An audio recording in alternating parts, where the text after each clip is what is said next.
नमस्कार, जय भीम. दैनिक बहुजन सौरभच्या यूट्यूब चॅनलमध्ये सर्वांचं स्वागत आहे. आज देश विदेशातील खबरा बघू आणि आज महत्त्वाचा जो एक घटना घडलेली आहे देशामध्ये, ती म्हणजे अजित पवार यांची शरद पवारांसोबत पुन्हा भेट झाली आणि त्यांच्यामध्ये काही समझौता होण्याची शक्यता आहे. त्याच्यामुळे NDAचा ग्रुप मोठ्या प्रमाणात फुटण्याची शक्यता निर्माण झालेली आहे आणि जर हे कंटिन्यू जर राहिलं तर त्याच्यामुळे त्याचे परिणाम मोदी सरकारला अत्यंत वाईट होतील. तसंच चिराग पासवानपासून सर्व लोक कावडियांच्या याच्यामध्ये जे नावं लिहिण्याचं जे फरमान काढलेलं आहे, तिचे नोटिफिकेशन केलेले आहे, ते अत्यंत घातक ठरलं. त्याच्यामुळे सर्व विरोधी पक्ष NDAचा संपूर्ण गट हा नाराज दिसतो आहे. कुठल्याही क्षणामध्ये काही होऊ शकते अशा पद्धतीची परिस्थिती निर्माण झालेली आहे. त्याच्यावरती एक छोटासा व्हिडिओ. तसंच एक बांगलादेशमध्ये एक आरक्षणाच्या विरोधात आणि आरक्षणाच्या फॉरमध्ये अशा पद्धतीचे दोन्ही गटामध्ये मोठ्या प्रमाणामध्ये हिंसा पेटलेली आहे. त्या हिंसेमध्ये अनेक लोकांचे मृत्यू झालेले आहेत. त्याच्यावरती आधारित एक छोटासा व्हिडिओ बघू. एक तसंच बालबुद्धी याच्यावरती एक अत्यंत घाणेरडा असा प्रयोग पंतप्रधानांनी केलेला आहे की एवढ्या विरोधी पक्षनेत्यांनी इतक्या खंबीरपणे आपले मुद्दे मांडले आणि त्याच्यावरती बालबुद्धी म्हणून अशा पद्धतीचं हिणावणं. आता बालबुद्धी कोण आहे? बालबुद्धी नरेंद्र मोदी आहेत की राहुल गांधी आहेत, याचा निर्णय तुम्हालाच घ्यायचा आहे. त्याच्यावरती अत्यंत संतापजनक अशा पद्धतीचं ते वक्तव्य. निश्चितच आम्हाला असं वाटतं की लोकांनी कळायला पाहिजे की या देशामध्ये निर्बुद्ध लोक कसे वरती जातात आणि बुद्धिमान लोक कसे खाली जात असतात. त्याचा हा सुंदरसा एक वीडियो.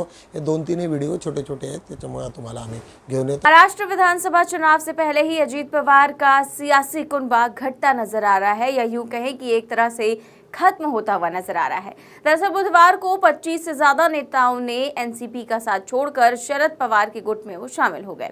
पार्टी बदलने वालों में 2 पूर्व मेयर, नेता विपक्ष और 20 पूर्व पार्षद शामिल हैं. इन सभी ने सीनियर पवार की पार्टी का दामन थामा. यहाँ के कार्यकारी अध्यक्ष राहुल भोसले ने भी मंगलवार को इस्तीफा दे दिया. बता दें कि बीते साल हुआ एनसीपी में फूट के बाद सीनियर पवार के पास केवल और केवल 1 पार्षद और 8 पदाधिकारी ही बचे थे, लेकिन अब उनके पास लगभग पूरी ताकत वापस लौटते हुए नजर आ रही है. दरअसल हाल ही में हुए लोकसभा चुनाव में अजीत पवार की एनसीपी का प्रदर्शन बेहद खराब रहा था, जिसके बाद से ही पार्टी में बगावत के सुर उठने लगे थे. और अब जिस तरह से तमाम नेताओं ने शरद पवार का दामन थाम लिया है, उससे सियासी अटकलें काफी तेज है. आरक्षण पर शुरू हुई हिंसा अचानक बगावत में बदल गई है. हालात ये हो गए हैं कि पूरा बांग्लादेश हिंसा की चपेट में है. प्रदर्शनकारी जेल तोड़ करके कैदियों को भगा रहे हैं. प्रधानमंत्री शेख हसीना के खिलाफ आरक्षण के नाम पर सबसे बड़ी बगावत शुरू हो चुकी है. देखिए रिपोर्ट.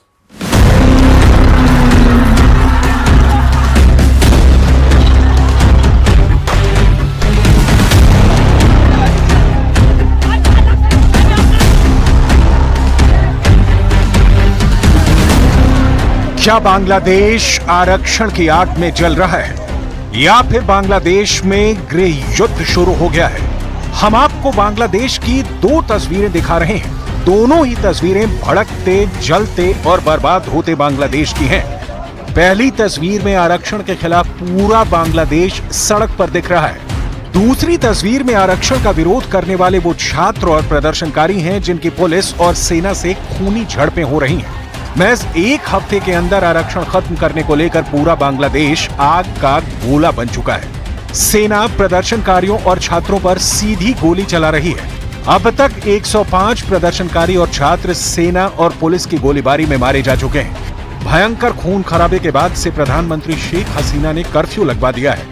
आरक्षण के खिलाफ जनता का आक्रोश इतना प्रचंड है कि अब बांग्लादेश की प्रधानमंत्री के खिलाफ बगावत शुरू हो चुकी है. शेख हसीना को तानाशाह कहा जा रहा है. शेख हसीना सरकार में भीषण भ्रष्टाचार. 56% आरक्षण कोटा ने पूरे बांग्लादेश को हिंसा की आग में झोंक दिया है. आरक्षण की आग, जल रहा बांग्लादेश.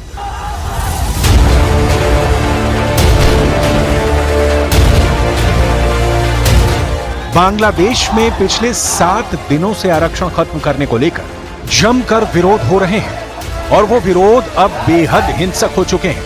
बांग्लादेश की प्रधानमंत्री शेख हसीना ने इसको रोकने के लिए सड़कों पर सेना को तैनात कर दिया है. आरक्षण का विरोध करने वाले प्रदर्शनकारी और छात्रों की पुलिस से खूनी झड़पें हो रही हैं। पुलिस के साथ हिंसक झड़प में 105 से ज्यादा लोगों की मौत हो चुकी है। 2500 से ज्यादा प्रदर्शनकारी बुरी तरह से घायल बताए जा रहे हैं। আমরা তো জানাজা শেষ করে এখান থেকে বের হয়ে যাচ্ছিলাম, ক্যাম্পাস থেকে আমরা বের হয়ে যাবো না, তারা পিছন থেকে ককটেল মেরেছে, সাউন্ড গ্রেনেড মেরেছে, টিয়ার শেল মেরেছে। এগুলোর কারণ কি? মানে তারা প্রশাসন যদি সহযোগিতা না করতে চায় তাহলে কিভাবে শান্তিপূর্ণ থাকবে? আমাদেরকে মেরে তারপরে যে কোনো সিদ্ধান্ত বাস্তবায়ন করতে হবে। We are open to killed. আমাদের এখন মেরে ফেলবে। আমরা এতক্ষণ পর্যন্ত ডিসকাশনের জন্য আমরা অলওয়েজ ওপেন ছিলাম, আমরা ডিসকাশনের জন্য আমরা অলওয়েজ প্রস্তাব দিয়েছি। এখন আমাদেরকে মেরে যে কোনো সিদ্ধান্ত নিতে হবে। आरक्षण की आग बांग्लादेश में गृह युद्ध। बांग्लादेश के हालात बद से बदतर हो चुके हैं। जरा देखिए पिछले एक हफ्ते में आरक्षण की आग कैसे एक गृह युद्ध का रूप लेती जा रही है। बांग्लादेशी मीडिया और अस्पतालों से मिली जानकारी के मुताबिक एक हफ्ते की खूनी झड़प में 105 लोग मारे गए हैं, जबकि 2500 से ज्यादा लोग घायल हुए हैं। एसोसिएटेड प्रेस रिपोर्टर ने ढाका मेडिकल कॉलेज और अस्पताल में 23 शव देखे हैं, जबकि कई अस्पतालों में शव भरे पड़े हैं। पुलिस और सेना के जवान प्रदर्शनकारियों पर जमकर गोलीबारी कर रहे हैं। बांग्लादेश के 8 राज्यों में कर्फ्यू लग चुका है, जबकि बांग्लादेश के सभी 64 जिले हिंसा की चपेट में आ चुके हैं। ढाका यूनिवर्सिटी को अगले आदेश तक के लिए बंद कर दिया गया है। छात्रों को कि मोदी सत्ता के पास ऐसा कोई बड़ा मुद्दा नहीं है जिसे लेकर वो जनता के पास जाएं और अपनी सफलता के गुण गाएं। हालांकि इसके बावजूद साहिब और उनकी पार्टी ने झूठ के आधार पर बड़ी बड़ी सफलताएं गिनवाई हैं, हाँकने की कोशिश की, मगर ज्यादातर डींगे जनता को बर्दाश्त नहीं हुई। आप किसी भी योजना की सफलता का चाहे जितना बखान कर लें, यदि वो जनता तक नहीं पहुंची, जनता को लाभ नहीं मिला, तो सारी बातें बेमानी हो जाती हैं। और यदि छोटी मोटी योजनाओं का लाभ मिला भी है तो एक ही योजना के नाम पर आप कितनी बार वोट मांगेंगे? और फिर 10 रुपए का लाभ देकर किसी की जेब से यदि 100 रुपया निकाल लेंगे तो व्यक्ति कब तक बर्दाश्त करेगा? तो जब मुद्दों की भारी कमी होने लगी, मुद्दों की कंगाली छाने लगी, महंगाई, बेरोजगारी, भ्रष्टाचार, खराब कानून व्यवस्था, असुरक्षित महिलाएं, चीन और पाकिस्तान द्वारा आए दिन हो रही देश के खिलाफ घटनाएं, मणिपुर में लगी हुई 1 साल से आग, इन सब ने मोदी सत्ता की चूल्हे हिला दी। शायद इसी के बाद लगा होगा कि अब कोल कल्पित झूठ गढ़ने पड़ेंगे। जैसे 10 साल पहले कालाधन और भ्रष्टाचार को लेकर, 2G घोटाले को लेकर बड़े बड़े झूठ गढ़े गए, प्रचारित किया गया, वैसे ही झूठ गढ़ने पड़ेंगे, अन्यथा वोट नहीं मिलेगा। अंधभक्त भी छटकने लग जाएगा, उसको भी तो संभाल कर रखना है, झूठ के सहारे ही सही। तो साहब ने बड़े बड़े झूठ निकालने शुरू कर दिए। पहले उन्होंने कांग्रेस के मैनिफेस्टो को लेकर बहुत सारा झूठ बोला, कहने लगे कि कांग्रेस के मैनिफेस्टो में मुस्लिम लीग की झलक है, कांग्रेस की सरकार आ गई तो हिंदुओं की संपत्ति मुसलमानों को दे देगी, आधी, 2 भैंस होगी तो 1 भैंसिया खोल कर ले जाएंगे। इससे भी मन नहीं भरा तो मुसलमानों को सरेआम गरियाने लगे, घुसपैठिया बुलाने लगे, ज्यादा बच्चा पैदा करने वाले कहने लगे। और जब इससे भी मन नहीं भरा, कुछ कमी लगने लगी, तो साहिब जिस अंबानी अडानी का नाम लेने से कोसों दूर भागते रहे, उनका भी नाम ले लिए और नाम लेते हुए राहुल गांधी तथा कांग्रेस को घेरने में लग गए। साथ ही झूठ बोल दिया कि राहुल गांधी अब अडानी अंबानी का नाम नहीं ले रहे हैं। एक बार आप प्रधानमंत्री की बातों को सुन लीजिए, इसके बाद बताएंगे कि लोकपाल के पास ये मामला जांच के लिए क्यों पहुंचा था और लोकपाल ने इस मामले में क्या कुछ कहा है। आपने देखा होगा ये कांग्रेस के शहजादे पिछले 5 साल से सुबह उठते ही माला जपना शुरू करते थे। जब से उनका राफेल वाला मामला ग्राउंडेड हो गया, तब से उन्होंने एक नई माला जपना शुरू किया। 5 साल से एक ही माला जपते थे, 5 उद्योगपति, 5 उद्योगपति, 5 उद्योगपति। फिर धीरे धीरे कहने लगे अंबानी अडानी, अंबानी अडानी, अंबानी अडानी। 5 साल से। लेकिन जब से चुनाव घोषित हुआ है, इन्होंने अंबानी अडानी को गाली देना बंद कर दिया। मैं आज तेलंगाना की धरती से पूछना चाहता हूं, जरा ये शहजादे घोषित करें कि इस चुनाव में ये अंबानी अडानी से कितना माल उठाया है, काले धन के कितने बोरे भर करके रुपये मारे हैं, क्या टेम्पो भर करके नोटें कांग्रेस के लिए पहुंची है क्या सौदा हुआ है? आपने रातों रात अंबानी, अडानी इनको गाली देना बंद कर दिया। जरूर दाल में कुछ काला है। 5 साल तक अंबानी, अडानी को गाली दी और रातों रात गालियां बंद हो गई। मतलब कोई न कोई चोरी का माल टेम्पो भर भर करके आपने पाया है। ये जवाब देना पड़ेगा देश को। सुन लिया आपने। अब जब प्रधानमंत्री ने इस तरह के आरोप राहुल गांधी और कांग्रेस पर लगा दिए तो कांग्रेस की तरफ से कहा गया कि आप 10 साल से सरकार में हैं, आपको आरोप लगाने की जरूरत क्या है? तमाम जांच एजेंसियां आपके पास हैं, जांच करवा लीजिए। सवाल ये उठा कि क्या प्रधानमंत्री को यह मालूम है कि अडानी अंबानी बोरी भर भर के काला धन रखते हैं, उनके पास काला धन भी है और टेम्पू से काला धन पहुंचाते हैं राजनीतिक दलों को? राहुल गांधी ने पूछा कि क्या प्रधानमंत्री, आपका ये व्यक्तिगत अनुभव है क्या कि टेम्पू में भर भर के काला धन लिया दिया जाता है? बाद में यह मामला लोकपाल के पास पहुंचा था और याचिका में कहा गया कि प्रधानमंत्री मोदी ने चुनावी भाषण के जरिए काला धन कांग्रेस पार्टी को देने का आरोप लगाया, इसकी जांच की जाए। मगर अब भारत के लोकपाल ने इस याचिका को खारिज कर दिया है और जो कहा है उसे जरा ध्यान से सुनिएगा, एकदम टकटकी लगाकर। कहा गया है कि प्रधानमंत्री का भाषण अनुमान और अटकलबाजी पर आधारित है। यह चुनाव प्रचार था जो कि प्रतिद्वंदी को घेरने के लिए कल्पित या काल्पनिक तथ्यों पर आधारित था। सुप्रीम कोर्ट के पूर्व जज जस्टिस A.M. खानविलकर की अध्यक्षता वाले प्राधिकरण ने पाया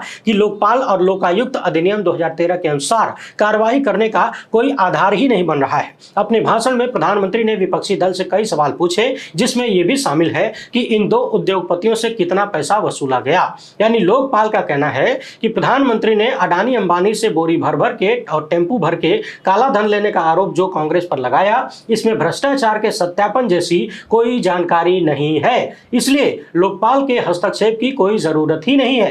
प्रधानमंत्री की बातें कोरी कल्पना है, देसी भाषा में जिसे हवाबाजी और बतौलेबाजी कहते हैं। अब जरा सोचिए, क्या देश में आज की गोदी मीडिया के किसी लपट झंडिस के भीतर इतनी हिम्मत है कि वो प्रधानमंत्री के बारे में कही गई इन बातों को आपके सामने प्रस्तुत करे कि प्रधानमंत्री चुनाव के दौरान जो बोल रहे थे वो सिर्फ अनुमान के आधार पर था, अटकलबाजी थी, कोई तथ्य नहीं, कोई आधार नहीं, सिर्फ चुनावी प्रचार कर रहे थे झूठ के आधार पर? यहाँ कई चीजें निकलकर सामने आ रही है। एक तो ये कि क्या नेहमीप्रमाणे बुद्धा या सिरियलमधनं एक आज अत्यंत वेगळी एक भूमिका, त्याच्यामध्ये यशोधरेचा मोठा रोल, सिद्धार्थ गौतम हे बुद्ध बनून ज्यावेळेस आपल्या घरी परततात, राजवाड्यामध्ये अत्यंत मार्मिक अशी वेगळ्या पद्धतीची एक अवस्था झालेली असते।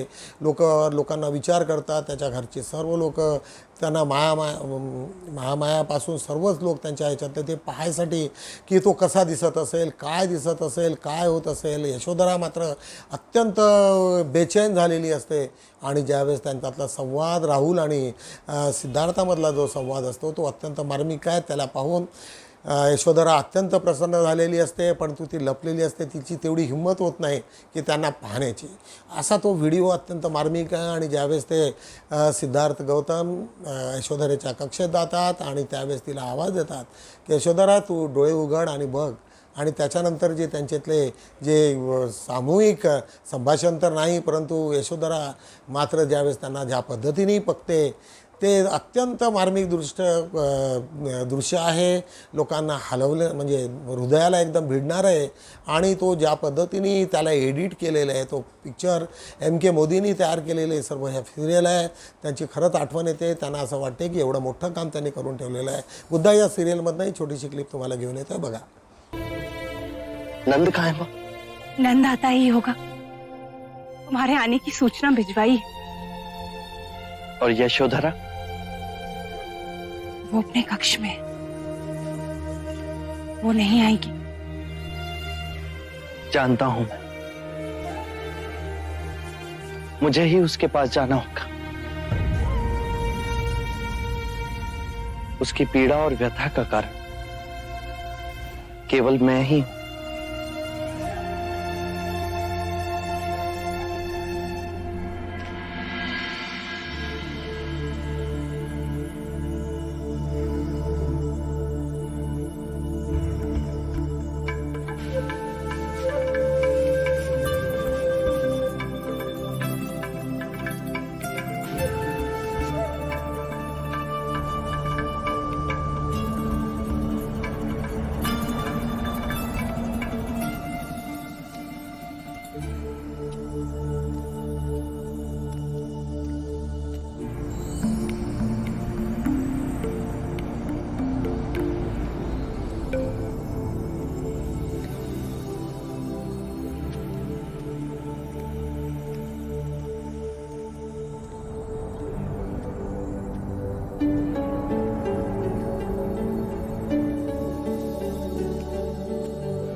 आंखें खोलो यशु। जहां मैं तुम्हें छोड़कर गया था वहीं तुमसे मिलने आया हूं।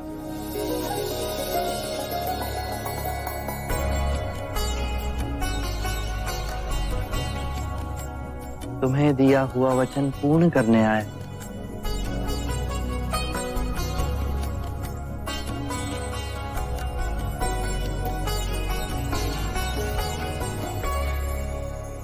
आरंभ हो गई निर्वाण प्रथा, सुनो सुनो ये बुद्ध कथा।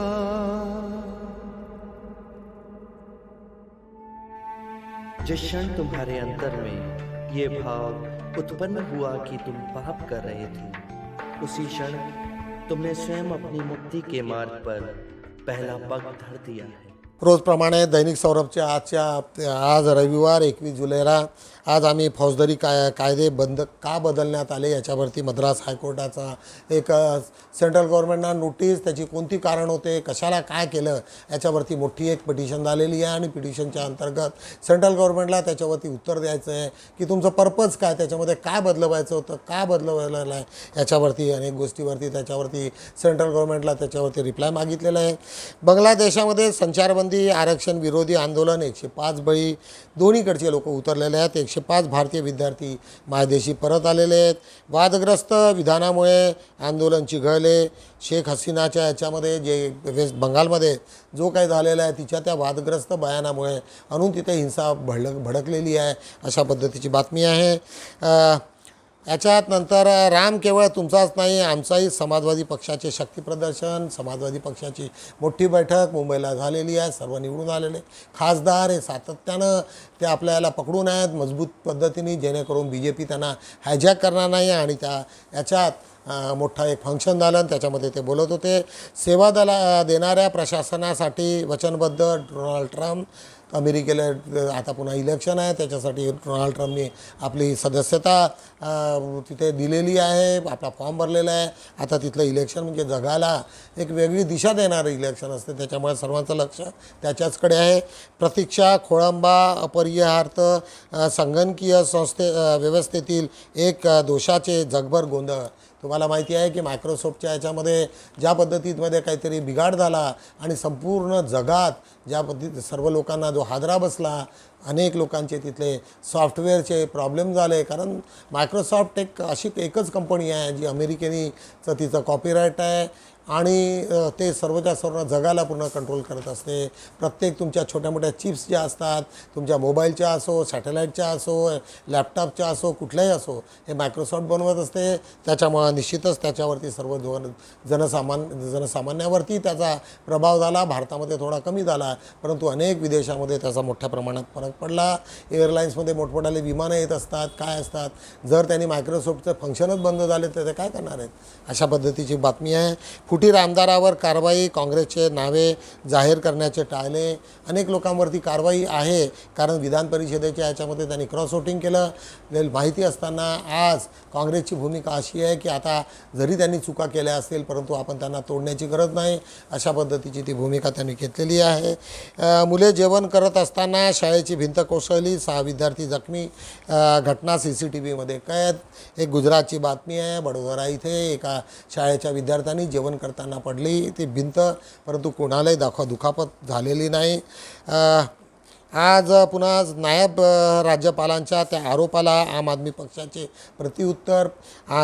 ज्या पद्धतीने अरविंद केजरीवाल यांना तिथे ज्या पद्धतीचं जेवण आणि जी त्यांना स्पेशल डाईट पाहिजे असते डायबिटीजच्या लोकांना, ते मात्र न दिल्यामुळे त्यांनी तक्रार केलेली आहे नायब तहसीलदारांना, नायब राज्यपालांना. आणि त्यांच्या दोघांमधली जी चाललेली आहे रस्साखिच्ची, हे जो अत्यंत खेदनीय आहे की एका मुख्यमंत्र्याच्या बाबतीमध्ये अशा पद्धतीची केंद्र सरकार जर वागणूक देत असेल तर याचा अर्थ येणारे दिवस कसे वाईट होतील आणि किती भयानक होतील याची कमीत कमी लोकांनी जाणीव ठेवायला पाहिजे, सत्ता पक्षांनी स्पेशली. आज 5/4 बघूया. संविधान हत्या दिवस पाहणे अंगलट येईल. प्राध्यापक रणजित मेश्राम यांचं हे विधान होतं परवाच्या त्या कार्यक्रमामध्ये. मी सुद्धा तिथे स्पीकर होतो आणि सर्वच लोकांनी सांगितलेलं आहे की हे जे विधान आहे ते त्यांनाच उलटं त्याच्या अंगलाट येईल, कारण त्यांना शिस्त नको आहे. त्या लोकांना जे आणीबाणीच्या काळामध्ये जे काही सामान्य माणसांना जे मिळालं ते आजही लोक विसरलेले नाही. आज 1975 साली झालेल्या प्रत्येक घटना आज आमच्या डोळ्यासमोर आहेत. लोक 10चं ऑफिस होतं तर 9:30 वाजता पळायचे, लिटरली पळायचे आणि 10च्या आधी जाऊन आपली हजेरी लावत होते. प्रत्येक ठिकाणी जितके तर भ्रष्टाचार सर्व संपून गेला होता आणि अशा स्थितीमध्ये लोक फक्त नोकरशाही पूर्ण बर्बाद झाली, म्हणजे थरारून गेली होती आणि सामान्य माणसाला मात्र त्याचा फार मोठा रिलीफ झाला. आम्हाला असं वाटते की 1975ची परिस्थिती पुन्हा यावी अशाच पद्धतीची. आणि रणजित मेश्राम आणि अनेक गोष्टीचा आधार देऊन की त्यावेळेस कशी काय घटना झाली आणि त्यावेळेस इंदिरा गांधीसोबत ज्या पद्धतीने हायकोर्टाने कसं काय तिला इल्लिगल तिचं इलेक्शन घोषित केलं वगैरे वगैरे, ह्या सर्व याच्यावरती त्यांनी मोठ्या प्रमाणात आपलं मत मांडलं. त्याच्याच बाजूला नागपूरसह विदर्भात पहाटेपासून मुसळधार पाऊस, जनजीवन विस्कळीत. तुम्हा सर्व लोकांना माहिती आहे की कालचा जो पाऊस होता तो अत्यंत भयानक होता. नागपुरात जिकडे तिकडे त्यांनी हाहाकार मचवला होता. त्याच्याच खाली प्रशासन झोपले काय, नागरिकाचे जीव गेल्यानंतर सरकार जाग येणार आहे का, तुषार गिरे यांचं म्हणणं आहे. कालच्या पावसामुळे जे काही झालेलं आहे, परंतु प्रशासकीय यंत्रणा मात्र त्याच्यात तेवढी सक्रिय नव्हती. मागासवर्गीयांचा निधी वळवण्याचा निर्णय तत्काळ रद्द करा मागणी पुण्याची आहे. आंबेडकरी समाजातील अनेक लोक याच्यावरती त्यांनी आपल्या प्रतिक्रिया दिल्या की त्याच्यात तुम्हाला वळवता येणार नाही. बुद्धभूमी येथे रविवारला वर्षावाचा कार्यक्रम. नागपूर इथे अत्यंत महत्त्वाचे शिष्यवृत्ती परीक्षेत विद्या मंदिर शाळेचे सुयश. तसंच बँकेने लिलाव केलेला प्लॉट घेत असाल तर सावधान. एक अशीच घटना झालेली आहे की एक लिलाव केला त्यांनी डिफॉल्टर असल्यामुळे, परंतु बरेचदा काही पेपर्स घेण्याला लोक बँका टाळाटाळ करतात किंवा घेत नाही किंवा विसरतात. आणि अशा ठिकाणी ज्यावेळेस आपण ट्रान्सफर ऑफ प्रॉपर्टी करतो त्यावेळेस मात्र त्यांना अडचणीचा सहाय्य करावा लागतो. अनेक ठिकाणी त्यांना पजेशन द्यायला फार मोठा त्रास होत असतो. भारतीय बौद्ध महासभेची आज सभा. समाजसेवक गुणेश्वर हरिकर यांच्या हस्ते विद्यार्थ्यांना शालेय साहित्य पुरस्कार हे दिलेले आहेत, त्यांना साहित्य दिलेलं आहे. लोकशाहीर अण्णाभाऊ साठेंना अभिवादन करणारा महादुला इथला कार्यक्रम, त्याची बातमी दिलेली आहे. एक नागपूरच्या पिवळा फाटा भागात एक कुटुंब छतावर अडकून, महापालिका म्हणते आमची हद्द नाही. कारण इथे पिली आपली एक हद्द ठरलेली आहे, त्याच्या मागे कॉर्पोरेशनचा हे नसतो, परंतु ज्यावेळेस आणीबाणी येत असते त्यावेळेस असं बघायला नसते आणि कॉर्पोरेशनने अशा पद्धतीचे उत्तर देणं हे अत्यंत चिंताजनक आहे. भांडेवाडीत वस्तीमध्ये तात्काळ पंचनामे, अनेक लोक पाण्याखाली जे वाहून गेलेले आहेत त्यांना ताबडतोब पंचनामे करून त्यांना तात्काळ मदत द्या, अशा पद्धतीची एक आहे. नागपूर ताज फर्निचर की जाहिरात आहे पुन्हा. त्याच्यानंतर आज बघूया, आज संडे असल्यामुळे आज आमचा अग्रलेख नसतो, त्या ठिकाणी आमचे मित्र अशोक भाऊ सरस्वती बोधी यांचा एक चांगला मोठा लेख, नवीन पिढी समोर असलेले राजकीय आव्हान, जे काय राजकीय आव्हानात ते तुम्ही समजून घेतले पाहिजे. आज तुम्हाला असं माहिती असायला पाहिजे की काँग्रेसचा जो अध्यक्ष आहे तो बुद्धिस्ट आहे, खऱ्या अर्थानं बुद्धिस्ट आहे. आजपर्यंत जे काय अध्यक्ष तिथे गेले तेच लोक त्यांना हायजॅक करत होते, BJPचे लोक. परंतु एक पहिला माणूस त्यांना भेटला की जो अजिबात टस नाही आणि मज करत नाही. आणि आज BJP काँग्रेस जी वाढली ती फक्त खरगे आणि खरगेमुळे झालेली आहे. त्याच्यामुळे आपल्या लोकांनी पुन्हा काहीतरी एक नवीन पक्ष काढायचा. तुम्हाला माहिती आहे आतापर्यंत झालेले किती पक्षांनी त्यांनी काय काय केलं या 24च्या इलेक्शनमध्ये, तुम्हाला आता नवीन सांगण्याची गरज नाही. फक्त आता जास्तीत जास्त मोठ्या प्रमाणामध्ये आपण सत्तेसोबत कसे राहता येईल याच्यावरती विचारमंथन करण्याची गरज आहे. एक आमचे मित्र डॉक्टर मच्छिंद्र चोरमारे यांची विषमतेचा समाचार घेणारी कविता, त्यांनी अनेक कविता लिहिलेल्या आहेत. अमरावतीचे राहणारे, परंतु त्यांनी अनेक कविता आणि दलित साहित्यावरती त्यांचं मोठं काम आहे. तशीच त्याच्या शेजारी एक अरुणा सबाने हिची एक छोटीशी स्टोरी तिने सांगितलेली आहे की एक तरुणी, एक सुंदर तरुणी एका कशी ते जाळ्यात फसते. एक भामटात इथे येऊन तिला सांगतो की मी अनाथ आहे, असं आहे, मी याची इथे काम करतो आहे. आणि सर्व खोटं सांगून तिने तिचं जुडलेलं लग्न ती तोडून ज्यावेळेस दुसऱ्यासोबत लग्न करते आणि नंतर तिला कळते की माझी फसवणूक झालेली आहे. त्याच्यावरती आधारित ती कादंबरी अत्यंत सुंदर, त्याच्यावरती प्रस्तावना लिहिला त्या अरुणा सबाने. अत्यंत महत्त्वाचं व्यक्तिमत्व नागपुरात ओळखलं जाते. अत्यंत प्रबळपणे आपलं मत मांडतात, कुठली बाब असो, परंतु त्याच्यावरती तिचे विचार अत्यंत प्रामाणिक असतात, महत्त्वाचे असतात, अभ्यासपूर्वक असतात. ही वाचण्यासारखी स्टोरी आहे. त्याच्याच खाली आज मनोधाऱ्यांच्या संविधान हत्या दिवस. आज आमचे मित्र सुरेंद्र बुराडे यांचा हा मोठा लेख, नमोधारी जे आहेत जे कॉन्स्टिट्यूशनच्या विरोधातले आहेत त्यांच्यासाठी हा कसा संविधान हत्याचा दिवस राहील, आज तेच त्याच्या जाळ्यामध्ये ते फसताना ते दिसत आहेत. अशा पद्धतीची बातमी आज पद्धतीची हा लेख आज वाचनीय आहे. तुम्हा सर्व लोकांना आज वाचायला पाहिजे. पान 3 वरती बघूया. आजचं टायटल आहे विजेते तेवढ्या गोष्टी करत नाही, ते प्रत्येक गोष्टी वेगवेगळेपणाने करतात. विजेते जे असतात ते वेगळ्या गोष्टी करत नाही, ते फक्त एकाच गोष्टीला ते कॉन्सन्ट्रेट करतात. त्याच्यामुळे त्यांना निश्चितच विजेतेपण मिळते. मोबाईल हाच मित्र. आज आमचे मित्र विलास गजबे यांचा हा लेख अत्यंत महत्त्वाचा आहे. डॉक्टर भदंत संगसेन शास्त्री आचार्य यांना आदरांजली असणारा आज लेख भदंत नागदीपनकर यांनी तो लिहिलेला आहे. आज त्याच्याच खाली जीवन मंगलमय होण्यासाठी नैतिकता पाळावी, अत्यंत महत्त्वाचा संदेश. आज प्रवीण बागळे यांचा हा लेख महत्त्वाचा लेख आहे. दंगलीचे मूळ शोधणारा व त्यावर उपाय सांगणारा काव्यसंग्रह दंगल होतेच कशी याच्यावरती प्रश्न करणारा हा एक लेख प्रकाश बावनगडे यांचा आहे. अत्यंत महत्त्वाचा आहे. स्मितहास्य स्वभावाचा कलावंत गायक मार्गवदास जाधव, अत्यंत सुंदर गायक, पहाडी आवाज. त्यांनी जो बाबासाहेबांचं अनेक गीतं लिहिले, अनेक गीतं गायले आणि त्याच्यामुळे खऱ्या अर्थानं घरोघरी गावोगावी गरीब कुटुंबामध्ये आज जो आवाज, जो बाबासाहेबांचे विचार त्यांनी पोचवलेले आहेत ते अत्यंत महत्त्वाचे आहेत. त्यांनासुद्धा आज आम्ही वंदन करतो. राष्ट्रपाल सावंत यांचा हा लेख. अशा रीतीने आम्ही आज पुन्हा काव्य फुलेचा आजचा भीमराव गायकवाड आमचा लेख असतो. आज महत्त्वाच्या ज्या कविता ज्यांनी लिहिलेल्या MS जांभूळकर, चंद्रकांत सावळकर, देवीदास भांगे, मंदाकिनी काकडे, संगीता संतोष ढलाल अशा पद्धतीने अनेक कविता आलेल्या आहेत. हा संडेचा आमचा सत्र असते. अशा रीतीने आम्ही बहुजन सरबच्या 4 पानाचा आज आम्ही आढावा घेतलेला आहे. निश्चितच तुम्हाला पेपर आवडत असेल तर तुम्ही त्याला लाईक करा, फॉरवर्ड करा, जास्तीत जास्त लोकांनी वाचावा. हा व्हिडिओमधनं आम्ही याच्यासाठी हा प्रयत्न करत असतो की ज्या ज्या लोकांना पेपर वाचण्याला वेळ नसेल तर त्यांनी एवढा जरी व्हिडिओ ऐकला तर त्यांनी तिन्ही गोष्टी मिळतात: महत्त्वाच्या बातम्या, पेपरचा रिव्ह्यू आणि बुद्धाची एक लहानशी कहाणी. आणि ते निश्चितच ते प्रभावीशील ठरेल असं अनेक लोकांनी मला सांगितलेलं आहे.